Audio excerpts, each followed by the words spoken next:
Bienvenidos al canal, amigos. Hoy os traemos a Dionisio Oyanca, otra persona que fue abducida por seres también de otros planetas, al igual que el caso que os trajimos en el anterior viaje hacia el misterio, ¿no? Que fue de Carlos Díaz. Y hoy también fue en un sitio que fue en Bahía Blanca también, un sitio de Argentina que al parecer está pues muy transitado de estos seres. No sé si hay muchos más de estos casos de los que me podáis decir, pero sí es cierto que no sé, es por esa zona todo lo que hay. No sé si es que hay una puerta a otra dimensión, no sé si es que hay algo que confluye allí en desconocido, pero sí es curioso que es por aquella zona toda, ¿no? Pues hoy traemos a otro argentino muy conocido que traspasó pues, fronteras y se trata de Dionisio Yanca. Vamos a ver lo que nos cuenta, lo que podemos aprender de él. Vamos a ello. ¿Qué tal? Buen día, buenas noches, buenas tardes a todos. Nos encontramos aquí hoy con Dionisio Yanca. Dionisio Yanca, uno de los testigos de uno de los casos más importantes de la Argentina en relación a la omnilogía, un caso que no solo fue importante a nivel nacional, sino que cruzó frontera. Hace un rato contamos con Marina cómo fue la búsqueda y cómo fue el encuentro hacia Dionisio y todo el tiempo que nos llevó poder dar con él y bueno, luego poder hacer esta charla. Como yo le dije a Dionisio, esto es una charla, acá se puede hablar tranquilo, puede sentirse totalmente cómodo. Así que Dionisio, bienvenido, gracias por tu buena onda, gracias a la familia y gracias por acompañarnos aquí en esta transmisión del Café Ecológico Rosario. Muy bien, gracias a ustedes también. Dionisio, contanos un poquito qué era de tu vida antes que te suceda el famoso acontecimiento del 28 de octubre de 1973. ¿A qué te dedicabas? ¿Cómo era tu vida? Bueno, ya hace unos cuantos años, porque aquel 28 de octubre del 70 y soledad, porque siempre estuve cambiando los chips para no tener contacto. Sí. ¿Y cómo era tu vida antes de ese día? ¿A qué te dedicabas? Yo siempre fui camionero. Comencé a andar arriba de los camiones a los 11 años. Pues es algo que tiene en común también con el otro personaje, el otro señor también que estuvimos hablando, de Carlos Díaz, que son personas trabajadoras, son personas humildes, personas de las de antes, de la época de nuestros abuelos y bisabuelos, que eran personas que no se echaban para atrás, personas humildes, educadas, familiares, respetuosas y que trabajaban en cosas, pues bueno, pues este señor era camionero. A ver lo que nos cuenta. Parece una persona muy humilde y me da la impresión de que se emociona al hablar, al volver a recordar lo que le pasó. Vamos a darle. 11 años. Sí, yo andaba de acompañante, ¿no? Antes trabajaban Con así, ¿eh? 15 años pude manejar. Aquí en España era común también de la época de mis abuelos. Con una orden, comencé a manejar, ¿no? Ya con camión a larga distancia. Y comencé trabajando primero en el petróleo, en el sur, argentino, con el Gallego, por Tierra del Fuego. Y después ya comencé con cargas generales. Aquel día 28 de octubre. Lo que habíamos dicho, es un trabajador nato, trabajó en la zona del petróleo, en la Tierra del Fuego, entendido con gallegos, supongo que se refiere a alguna empresa española, ¿no? Porque por aquellos lares nos llamáis o se nos llama gallegos, ¿no? Por la inmigración que hubo hacia ese lugar. Una persona trabajadora y de la que creo que vamos a poder aprender bastante. Vamos a seguir. Estaba en Bahía Blanca, había cargado 2 días antes, había cargado el camión para salir para Santa Cruz. Estaba en la casa de un tío mío. Era una primita que era muy pegota, y tenía que tarde de la noche que se volviera para salir. Y allí salí como a las 12 de la noche, 12:30, rumbo al sur. A veces los camiones funcionan mejor de noche que de día. ¿Necesitaría eso? No. Si antes, debido a la refrigeración antigua de los camiones, pues claro que no es como la de hoy, pues necesitaban o trabajaban mejor con temperaturas bajas. No sé la temperatura que hay en esa zona de Tierra de Fuego, pero supongo que por el nombre serán muy calurosas. Entonces, el trabajar de noche pues era como un aliciente o un extra más de que el camión pues no se fuera a averiar y que consumiera menos y que, bueno, que el viaje fuera en óptimas condiciones. Seguimos. Pero los motores de la U trabajan más aliviados. Por el fresquito de la noche. Claro, la noche, no esa calor inmensa, los motores trabajan mejor. Entonces, salí a esa hora, rumbo al sur, y habré hecho unos 15 kilómetros de Bahía Blanca. 15, 20 kilómetros. Sentí que tenía una cubierta floja. Y paré en la banquina, comencé a... ¿Qué ruta era, Dionisio? No, es que pinchó el camión. ¿Qué ruta era? Ruta La 3. ruta 3, que va al sur. Y paré cambiando la goma.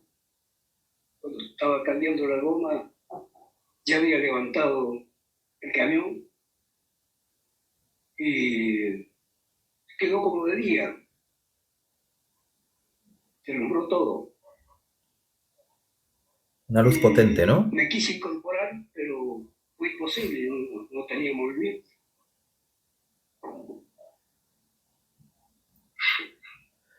Fijaros cómo se emociona Dionisio. La verdad es que parece una persona totalmente sincera, parece buena persona, buen hombre, pues, ya sabéis, trabajador, honesto, familiar, y cuando te emocionas por una cosa así es porque realmente lo viviste, ¿eh? O sea, yo, la persona del testimonio que vamos a escuchar, viendo la forma en que se emociona, no creo que nos esté mintiendo. Así que me lo voy a tomar pues con mucha calma, voy a intentar disfrutarlo, espero que vosotros también. Y vamos a aprender de la experiencia que sufrió Dionisio en los 70. Fijaros lo emocionado que está, ¿eh?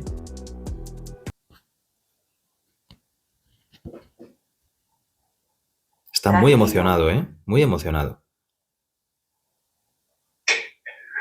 Le está costando recordar, seguramente será doloroso para recordar todo lo que le pasó. ¿Qué pasa? Cuesta mucho recordar esto. ¿Veis? Una experiencia traumática. Sí, ¿no? Muchísimo. Al no tener movimiento, lo único que hice mirar hacia atrás y tenía 3 personas atrás mío. 3 personas detrás de él. 2 hombres y una mujer. ¿Personas o seres? Personas. Cuando alguien me tomó como de esa, porque yo no tenía movimiento ninguno. O sea, Dionisio se quedó paralizado tras ver una luz muy potente. Porque me vas a hacer emocionar a mí. Lo que no me queda claro es si eran 3 testigos, 3 personas que vieron esto, aunque bueno, es bastante difícil de creer, puesto que claro, si estás en ruta y pinchas a 15 kilómetros, es raro que a esas horas de la noche, según él, a partir de las 12 de la noche, haya alguien por la carretera, aunque bueno, no queda claro si son 3 seres o tres testigos que lo vieron. Vamos a seguir, porque la verdad es que a mí me da pena ver a Dionisio, porque me recuerda pues eso, a mi abuelo, a mis abuelos, que fueron personas tan trabajadoras también, tan humildes, con unas convicciones muy férreas, ¿no? Y bueno, me recuerda mucho a él, me da mucha pena verla así. Esta persona lo pasó mal, ¿eh? Vamos a seguir. Tranquilo. Fijaros qué emocionado está, ¿eh? Al no tener movimiento, vi esa tremenda luz que estaba suspendida casi sobre unos cables de alta tensión. Y había algo que colgaba sobre la línea de alta tensión. La periodista se emociona, ¿eh? También. Y otro cable que caía sobre el agua. ¿La laguna estaba del otro lado de la ruta?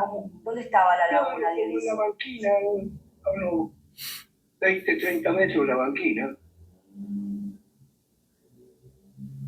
Y sentí que me tomaron del cuello y me levantaron como si hubiese sido una pluma, ¿no? Y al momento estábamos los cuatro suspendidos en el aire. Los cuatro. Y después no supe lo que me pasó porque me tomaron de la mano izquierda y me pegaron un pinchazo con una máquina y perdí conocimiento todo. No supe qué pasó. ¿Te acordás cómo eran esos seres? Como para describirlo, cómo eran, qué forma tenían. Era enorme. Era como muchas veces los pintan hasta en los dibujos animados, ¿no? Ovalado, muy grande. Fijaros qué curioso, ¿verdad? Que es como que, como algunas veces lo pintan, ¿no? Dicen los dibujos animados. O sea, ¿por qué esas personas saben cómo son? No sé, ¿por qué?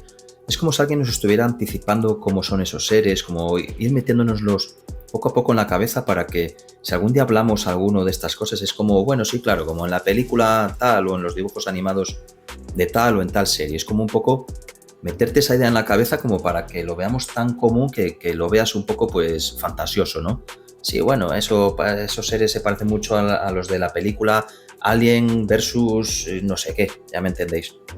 No sé, o hay alguien que sabe algo más, o están entre nosotros y están dirigiendo algo. Pero es curioso, ¿verdad? Que Dionisio lo identifique como dibujos animados de aquella época, ¿verdad? Es como si nos estuvieran preparando. No sé si me estoy explicando bien. Seguimos. Y después no supe qué pasó, porque el resto de las cosas que se supieron fue a través de Hipnosis y la Cantotán. Claro, ahora vamos a ir a ese lugar. O sea, no recuerda nada. Después que solo el momento de la abducción. Yo no aparecido, estaba el camión. Aparecía 15 kilómetros. Apareciste vos solo a 15 kilómetros. Villa Bordeo. Fijaros, en el caso de Dionisio fueron 15 kilómetros, en el caso de Carlos Díaz, que lo tenemos colgado en el canal, también fueron bastantes más kilómetros, fue muchísimo más lejos, ¿no? Si no recuerdo bien, no recuerdo los kilómetros, pero era un trozo bastante grande de terreno lo que apareció desplazado. Aparece el solo. A mí me gustaría saber esas 3 acompañantes, entiendo que eran las personas o los seres que le abdujeron, porque no vuelve a hablar más de ellos. De momento no dice nada, no ha dicho nada de ellos y solo ha dicho que vio ese momento, un haz de luz muy potente, que es en eso todos o muchos de los testimonios que he visto son así. De repente, como que ya no se acuerda nada más, ¿no? Y luego entran en juego ya los humanos también, que muchas veces pues a lo mejor somos mucho peores. Vamos a seguir. Villa Bordeo. Esta persona está muy emocionada, no se sabe cómo aparecí yo ahí. Lo está pasando mal al narrarlo. Es un esfuerzo bastante grande por su parte. Y el camión seguía en la ruta. El camión quedó en la ruta 2 días.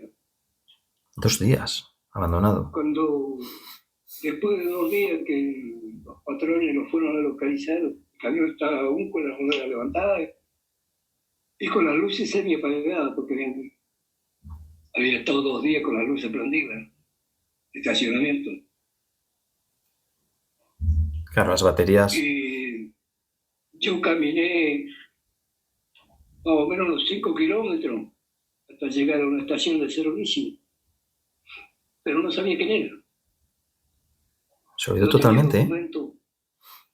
No tenía dinero, no tenía reloj, no tenía nada.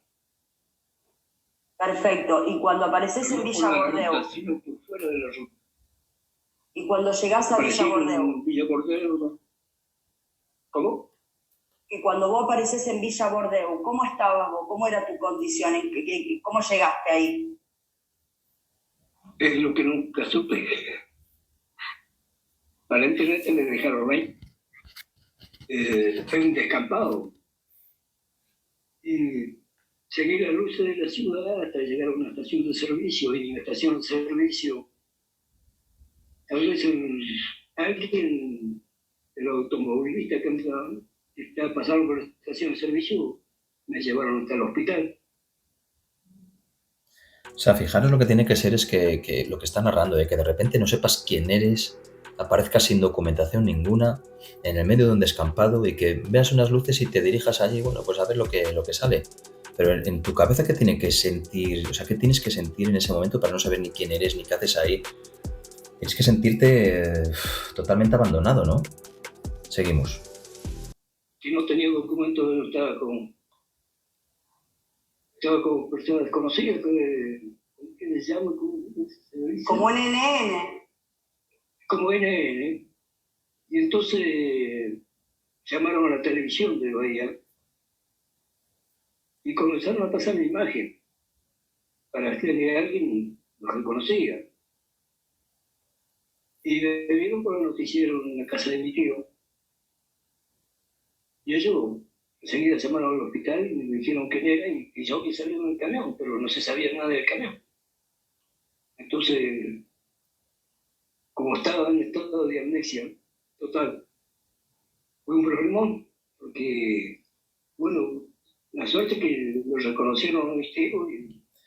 Qué curioso, ¿verdad? Lo fácil para la gente joven que esté viendo esto, que os gusten estas cosas. Imaginaros en aquellos tiempos no había móviles, no había nada. Que tengas que recurrir a un noticiero, ¿no? A un noticiero, a unas noticias, a un canal de televisión público, para que te traten de identificar. O sea, fijaros, también es cierto que habría muchos menos canales. Yo que soy de 79 recuerdo que crecí toda mi infancia con 2 canales. Luego ya entraron otros 3 o 4 y fueron entrando, pero bueno, o sea, eso era lo habitual aquí en España. Supongo que en Argentina sería lo mismo. O sea, imaginaros lo que ha evolucionado todo, ¿eh? En aquellos tiempos, ahora, te colgarían una foto en Instagram, en Facebook, en estas redes, que tampoco es que controle mucho, y en 1 hora, 2 horas, pues ya todo el mundo sabe quién eres. Seguimos. Una vez y dijeron quién era. Y entonces, al otro día, estaba internado en el hospital sin saber quién era ni nada, no tenía ni idea. Apareció. Te pregunto esto, Dionisio. Cuando vos cuando a vos la televisión de la ciudad, de la comunidad donde estabas vos, da tu imagen, viene tu tío, te rescata, te dice, bueno, es Dionisio Yanca, mi sobrino. ¿Qué se contaba ahí? ¿O vos automáticamente pudiste ya contar esto que te había pasado de la luz y los 3 seres? ¿O contaste eso? 3 seres de la luz, pero no me recordaba el camión. Claro. Vale, entonces ahora ya tenemos claro que fueron 3 seres, 2 con aspecto de hombre y 1 con aspecto de mujer. La luz y esas 3 personas, o esos 3 seres. Y él con ellos flotando. Entiendo que sería pues eso, cuando te van subiendo por algún sistema a sus naves. Eso ya lo tenemos aclarado. Seguimos. A través de mi tío que dijo que yo andaba con el camión, que había salido cargado con material de construcción. Yo daba material de construcción para Santa Cruz. Y así fue que los 2 días más o menos apareció Fabio Serpa con una junta médica.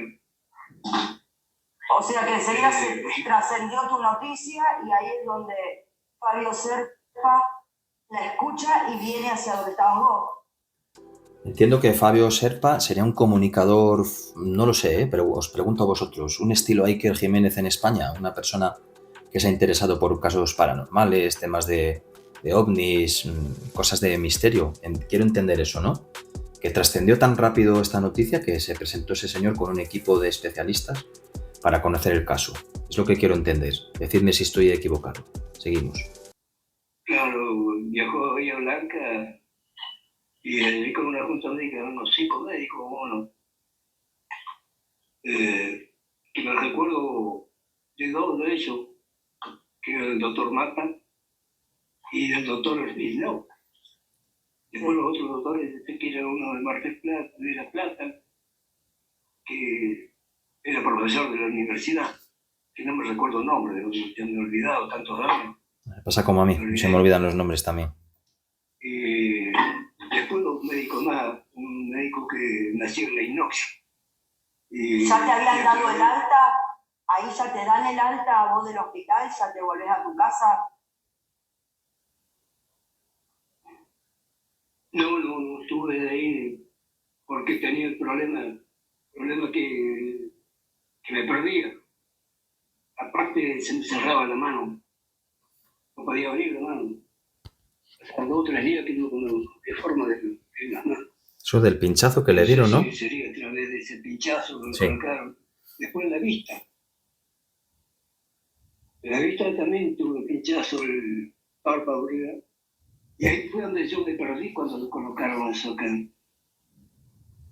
No supe. O sea, le abdujeron, le subieron a su nave, esa nave misteriosa, mediante un haz de luz muy potente y le pincharon en la mano, su mano izquierda por lo que puedo ver, y en su párpado derecho. Y una vez que le pinchan en el párpado derecho, ya pierde la conciencia totalmente. Ahí ya no se acuerda de nada. Curioso, ¿verdad? Vamos a seguir. A nada. Claro. Entonces cuando estos médicos comenzaron, sacaron del hospital, pero nos llevaron a un consultorio del doctor Mata. Doctor Mata. Y allí, durante 15 o 20 días, comenzaron a hacer una hipnosis y colocarme la droga de la verdad, que me llaman, ¿no? El suero de la verdad. El suero de la verdad. Ostras, se lo tomaron en serio, ¿eh? Y ahí comenzaron a saber qué era lo que me había pasado. Y según la hipnosis, según la pentotal, todo eso que se me hizo, estuve alrededor de 45 minutos dentro de la nave. O sea, que consiguieron descubrir a partir de la hipnosis, ¿no? Que es algo que queda grabado en tu cerebro, que a lo mejor intentas recordar simplemente por autodefensa, ¿no? Porque a lo mejor tuvisteis mucho miedo, el cerebro desconecta. También utilizaron el suelo de la verdad y consiguieron saber, averiguar ese fragmento de tiempo, ¿no? Qué curioso, a ver si nos cuenta algo más. Y así fue donde fue el calvario, porque parecía que me moría. Ahí empieza lo peor para este hombre, ¿eh? Sin problemas. Tenía problemas de caída de piernas. Eso después de la colocación del suero de la verdad. Pobrecillo, ¿no? ¿Sí? ¿Cómo? Eso de la caída de la piel, tuvo que ver después del suero de la verdad. Bueno, según ellos, tenía radioactividad. Según los médicos, ¿no? Sí. Entonces tenía un porcentaje de radioactividad que eso decía caer la piel como escamas de pescado. Fijaros que debe ser algo común. Carlos Díaz también nos lo contaba, la radioactividad, y cada uno de sus encuentros tenía que descalzarse e ir a buscar tierra o arena para que mediante los pies descargara esa energía y esa radioactividad que le provocaba el estar con ellos. De todas formas, es un proceso que cada vez está haciendo más gente. Por ejemplo, yo también os lo digo que lo hago en cuanto puedo. Si puedo, salgo a correr, a hacer ejercicio, a hacer footing, y en cuanto puedo me descalzo y descargo toda esa energía que está produciendo en mi cuerpo sobre el suelo. Si puedo sobre tierra, sobre arena, es mucho más placentero, y es verdad que se nota una descarga, o sea, te quedas como nuevo. Entonces, supongo que por eso Carlos Díaz también lo decía, y Dionisio Yanca, pues claro, es lo que en una cosa que todos los que han sido abducidos comparten, en lo que están de acuerdo, que están llenos de radioactividad al estar en contacto con estos seres.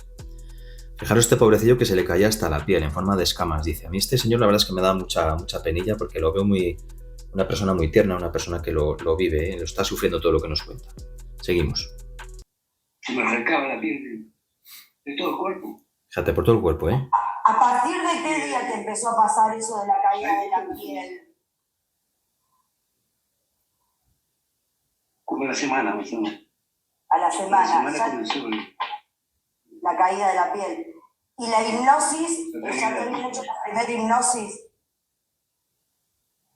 Sí, yo había comenzado a hacer mi hipnosis, colocarme el suelo de verdad cada 3 días más o menos. ¿Cada 3 días? 2 o 3 días me llevaban al consultorio y allí me hacían ese trabajo, ¿no? El suelo de la verdad y la hipnosis.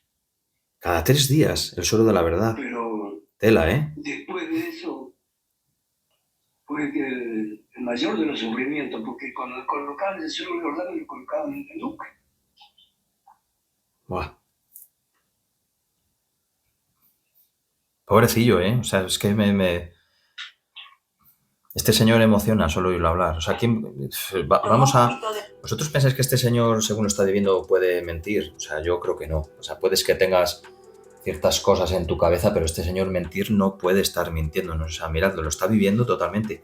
Y una cosa que me resulta curiosa, no sé si vosotros pensáis lo mismo, es que se emociona mucho más o le dolió mucho más lo que le hicieron los científicos o los médicos que lo que vivió en esa nave. Porque en esa nave solo recuerda ciertos minutos hasta que le pincharon en su párpado derecho y ya está. Sin embargo, lo que sí le produce dolor y sí le produce angustia recordarlo, lo estamos viendo cómo se emociona, es hablando de cuando le introducen ese suero de la verdad en la nuca, que tela marinera lo que tiene que doler eso, y lo estamos viendo, la reacción que provoca en este hombre al recordarlo. Y seguramente nos va a contar más, pero qué curioso que lo que más dolor le produce es recordar lo que le hicieron aquí, o sea, los nuestros. Seguimos. Agua, decirle a la luz que te traiga un poquito de agua, no hay problema. Ahí el sufrimiento más grande. Fijaros, el sufrimiento más grande fue eso. Porque parece que me arrancaba la cabeza, ¿no? Fíjate lo que le meterían a este hombre, lo que le inyectarían, ¿eh? Fíjate que me arrancaba la cabeza.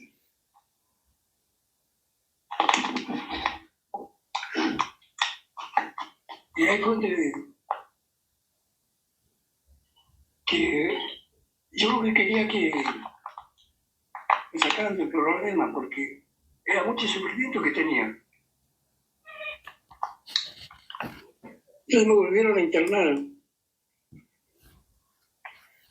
ahí en Bahía Blanca. Lo volvieron a ingresar en el hospital. Me llevaron a Rawson, en la provincia de Chubut. Y de ahí de Rawson me llevaron a Mendoza. La fueron moviendo de provincias, ¿no? Sí. Mendoza es otra provincia de Argentina.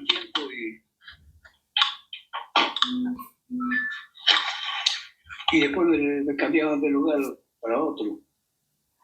¿Por qué hablas de sufrimiento? ¿Qué era lo que más te hacía sufrir de la situación, Dionisio? Esas inyecciones que colocaban eran tremendas. Fijaros lo que más temió y lo que más le dolió. Se da cuenta que me sacaban la cabeza rodando por el piso. Era impresionante. ¿Vos no le decías basta o...? Creo que se lo llevaron a Estados Unidos. Le llevaron a Estados Unidos. O sea, fijaros este hombre, la sensación que causó y lo que querían saber. Los sufrimientos que pasó este hombre con esos sueros que le inyectaban para saber lo que había pasado, lo que no. O sea, nadie se esfuerza tanto en saber algo si no crees que es verdad. Luego, aparte, Mendoza, si estoy equivocado diciéndolo, es una provincia, lo fueron moviendo de región en Argentina hasta que llegó a Estados Unidos para estudiarse. O sea, tela marinera, lo de este hombre. Fijaros cómo se emociona solo el pensar de las jodeadas que le metieron, lo pasó mal, Vamos a seguir. Porque el doctor Mata, que era del equipo de Fabio. Sí, yo creo que... Un grupo de científicos. Ese hombre ya era bastante mayor cuando yo tenía 28 años, 29. En ese entonces. No sé si alguno de ellos aún se podría. No. Yo nunca más volví a tener contacto. Cada 3 días, Fabio y el equipo te buscaban para hacerte las hipnosis. ¿Qué recordás de esas hipnosis? ¿Cómo eran? O sea, ¿vos hablabas o ellos te iban relatando algo para que vos entendieras el suceso. ¿Cómo era esa hipnosis? ¿Te acordás? A mí es muy poco, porque ellos querían averiguar qué me pasó durante 15 minutos que la mente está en blanco. Nunca se supo. Y si lo supieron, nunca me lo dijeron. Porque... O sea, en esos minutos hubo 15 que nadie ha sabido lo que sucedió, ni él ni los científicos utilizando hipnosis, el suelo de la verdad. Tela marinera, ¿verdad? ¿Qué le harían a este hombre? ¿Qué desconexión cerebral le harían para que no recordara nada? Increíble, ¿eh? Después de todos los estudios y todo lo mal que este hombre lo pasó y aún sigue habiendo 15 minutos que nadie sabe lo que pasó en ese vehículo, en esa nave. Llámale X. Quizá ellos lo sacaron qué es lo que había pasado, pero a mí siempre lo dijeron, porque yo después hablé con un médico amigo y un doctor Mata. Dice que fue imposible sacar esos 15 minutos. Pero vos subiste una nave. Vos recordaste que después que te levantan de acá, como vos decís, subiste una nave. ¿Eso lo recordaste en la hipnosis o eso fue un recuerdo antes? No recuerdo hasta que me subieron a esa máquina. Yo recuerdo hasta ahí. Pero una vez que estuve dentro yo no recuerdo más nada. Todo lo que he sabido, sí, lo he sabido a través de la pentotal y de la hipnosis. Y que me han dado a conocer así. Porque ellos mismos dijeron que, según todo ese trabajo que me hicieron, tuve 45 minutos del medio de 15 minutos. O sea, han llegado a deducir a partir de todos los experimentos que han hecho con este hombre que estuvo unos 40-45 minutos en la nave, de los cuales hay 15 minutos que no saben lo que pasó. Y si lo saben, tampoco se lo han dicho. O sea, imaginaros que tú te usan como, vamos a ponerlo como entre comillas, ¿vale? Como una presunta cobaya. Y luego, aparte de todo el sufrimiento que te hacen pasar, no llegas a saber qué realmente te hicieron a ti. Que al final tú también dices, bueno, como contrapartida a serviros a vosotros, al Estado, al ejército, al que sea, ¿eh? Pues yo también quiero saber lo que me pasa, ¿no?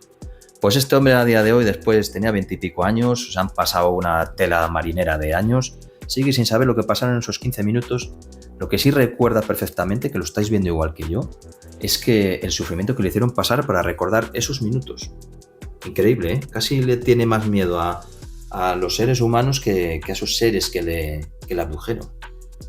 Tanto que la mente está en blanco. Y a la velocidad que andan ellos, anda a saber dónde estuvo. Y todo cuajó que esa misma noche en la estación eléctrica de Bahía Blanca mermó la línea de tensión durante 15 o 20 minutos, que no se supo qué pasó con la luz, con la corriente, porque mermó. O sea, tuvo una caída de tensión, ¿eh? Bahía Blanca. Ahora. Y después de un tiempo que cada tanto volví a caer internado por el mismo problema.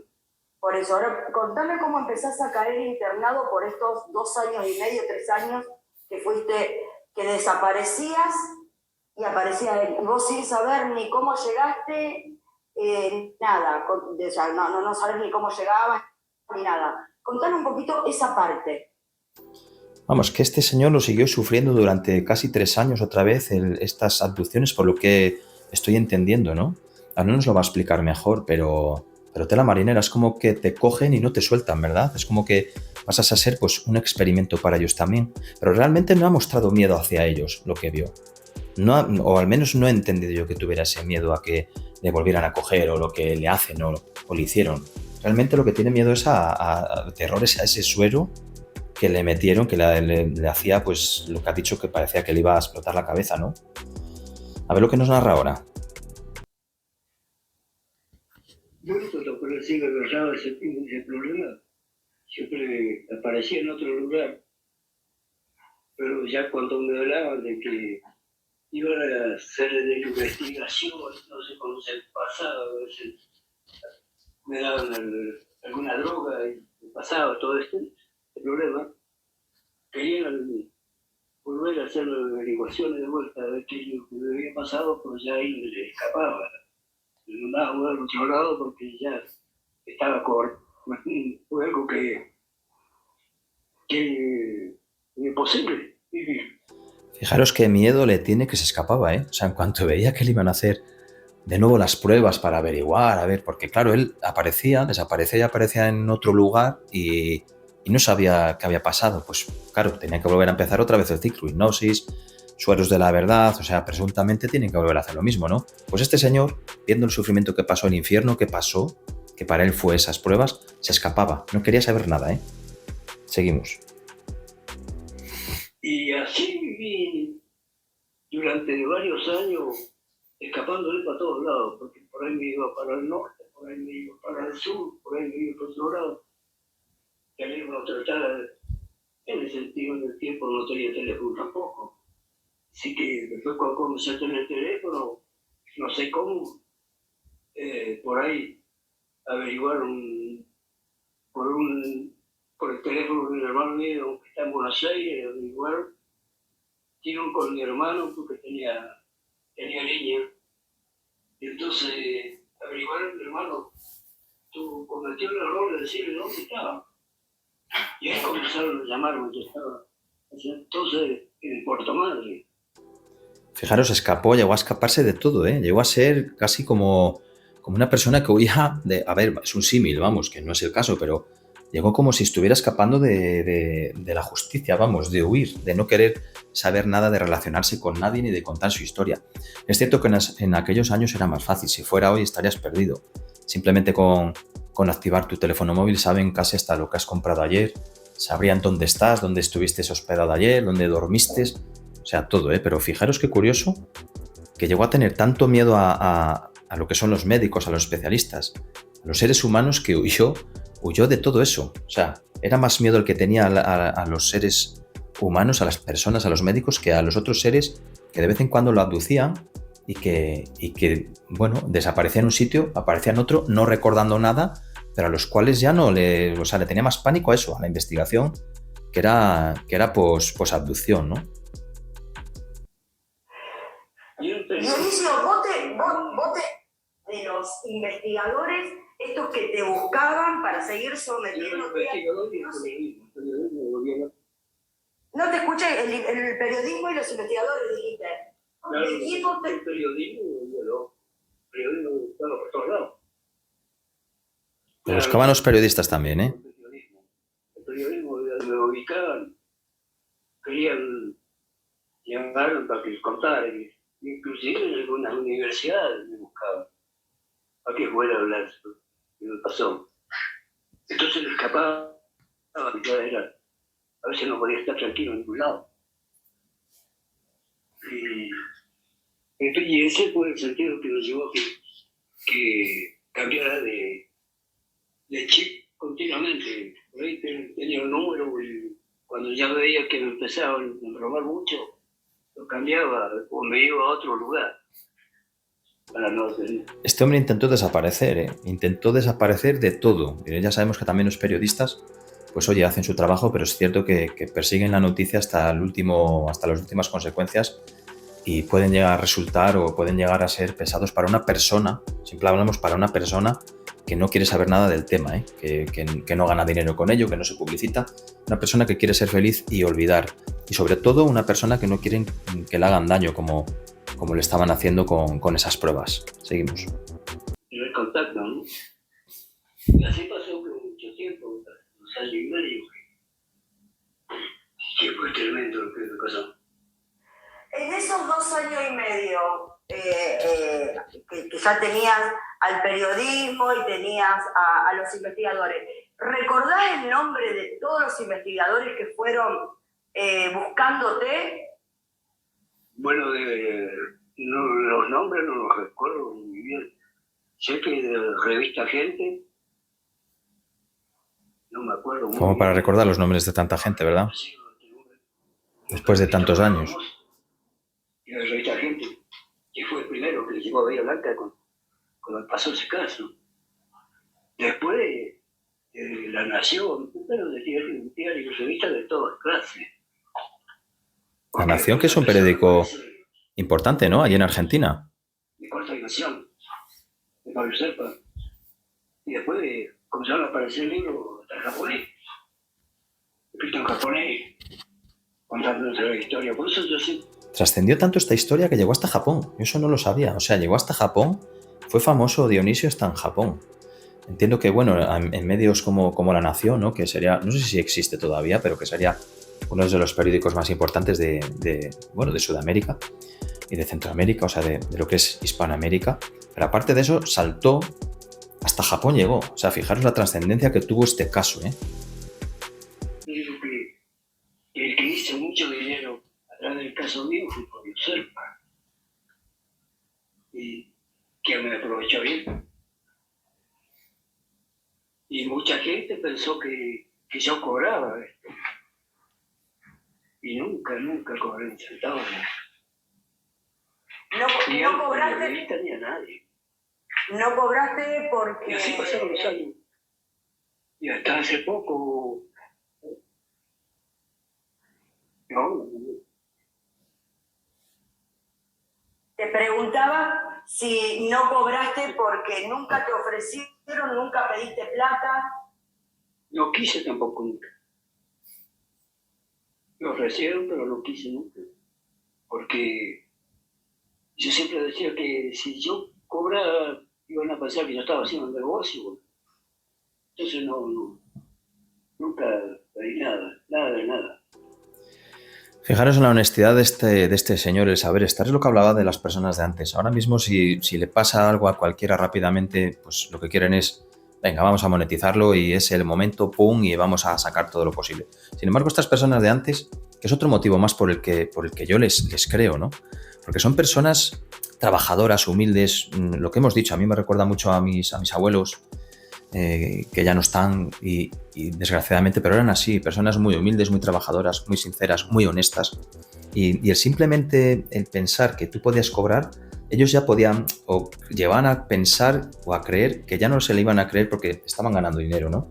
O sea, lo intentaban hacer de una forma tan honesta que no querían ganar nada, simplemente querían que les dejaran en paz y buscaban a alguien que les creyera, ¿no? Que es lo más importante. Estas personas lo que intentaban buscar por estos testimonios que tenemos, como el de Carlos Díaz o ahora mismo el de Dionisio Ollanta, es no hacerse ricos, ¿no? Ni ganar mucho dinero. En el caso de Carlos Díaz, luego el ejército pues le contrató y estuvo trabajando y aún sacó algún rédito, ¿no? Tampoco se hizo millonario ni rico, por lo que yo tengo entendido, pero aún sacó algo de rédito. Este señor es que ni eso, no quiso saber nada. Y le fueron a buscar pues, diarios importantes como, diarios argentinos importantes, trascendió hasta Japón, le iban a buscar profesores universitarios, o sea, podía haberlo monetizado, bien monetizado, ¿no? Entonces lo vamos a dejar aquí. Me ha encantado conocer a Dionisio Ollanta, me parece una buena persona. Gracias a nuestro amigo que nos mandó un mensaje y nos hizo saber de él porque no lo conocíamos. Intentaremos traer más personas de este estilo al canal, a ver si encontramos también en otros países de Sudamérica, de Centroamérica. En realidad de Hispanoamérica es lo que más nos interesa en el canal y en España, ¿vale? A ver si vamos sacando temas. En fin, si habéis llegado hasta aquí os doy las gracias por llegar hasta aquí, porque eso quiere decir que os ha interesado el vídeo, de que habéis estado cómodos, de que estamos haciendo un poco de familia. Si queréis suscribiros tenéis ahí el botón para darle, si no, pues no importa, seguir viéndonos, porque este canal lo que intentamos es aprender, intentamos saber, intentamos adquirir conocimiento junto a vosotros. Si conocéis algún caso que os haya impactado, que queréis comentarlo aquí, pues oye, lo mandáis al correo que está en la descripción del canal y todos están contentos, ¿vale? En fin, un abrazo, muchas gracias a los que habéis llegado hasta el final, un abrazo muy fuerte y que tengáis un feliz día. Adiós, hasta luego.